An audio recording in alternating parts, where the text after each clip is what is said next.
In this video, I'm going to show you how to warp text in Photopea. First, open your Photopea project and select the Type tool from the left-hand side of your screen. Use it to type the text you want on your canvas, then position the text in the area where you would like it to be warped. After placing your text, go to the right-hand side of the screen and locate your text layer. Right-click on that layer and choose the option to convert it into a smart object. This step is important because it allows the text to be transformed and warped while maintaining flexibility and quality. Once the layer is converted, make sure it is still selected. Then go to the top left corner of the screen and click on Edit. From the drop-down menu, hover over Transform and then click on Warp.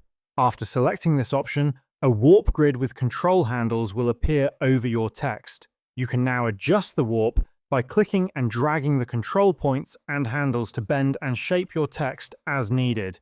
Modify the curvature and alignment until the text fits naturally within your desired layout or design.